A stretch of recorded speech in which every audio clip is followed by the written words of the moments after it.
রাধে রাধে।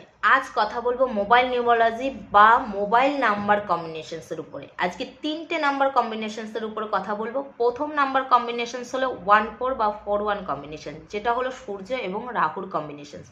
যদি কারোর মোবাইল নাম্বারে 1-4 বা 4-1 কম্বিনেশনস থেকে থাকে, সেক্ষেত্রে তিনি ধোঁকার সম্মুখীন হবেন, বিভিন্ন ধরনের লসের সম্মুখীন হবেন এবং তার যদি কোনো রকম ঋণ থেকে থাকে, সেই ঋণের পরিমাণ উত্তর বৃদ্ধি পেতে পারে। সেকেন্ড যে কম্বিনেশন, সেটা হলো 1-7 বা 7-1 কম্বিনেশনস, সূর্য এবং কেতুর কম্বিনেশনস। যদি কারোর মোবাইল নাম্বারে 7-1 বা 1-7 থেকে থাকে, সেক্ষেত্রে তার ডবল রিলেশনশিপ থাকার চান্স বেশি। তিনি যদি ম্যারিড হয়ে থাকেন, তার এক্সট্রা ম্যারিটাল অ্যাফেয়ার্স থাকতে পারে। তিনি যদি কোনো রিলেশনশিপে থেকে থাকে, সেক্ষেত্রে তিনি রিলেশনশিপের বহির্ভূত অন্য কাউকে ডেট করতে পারেন। থার্ড যে কম্বিনেশন, সেটা হলো 1-8 বা 8-1 কম্বিনেশন, যেটা হলো সূর্য এবং শনির কম্বিনেশন। সূর্য এবং শনির কখনোই বনিবনা হয় না, সেক্ষেত্রে তিনি বদনামের সম্মুখীন হবেন, ডিফেমের সম্মুখীন হবেন, ফেম তার থেকে দূরে যাবে, বিভিন্ন ধরনের লসের সম্মুখীন হবেন।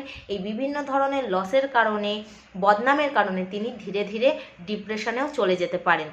এর জন্যই যখনই আপনি নতুন কোনো মোবাইল নাম্বার নেবেন, অবশ্যই মোবাইল নাম্বার কম্বিনেশনসের উপরে ধ্যান রাখুন। রাধে রাধে।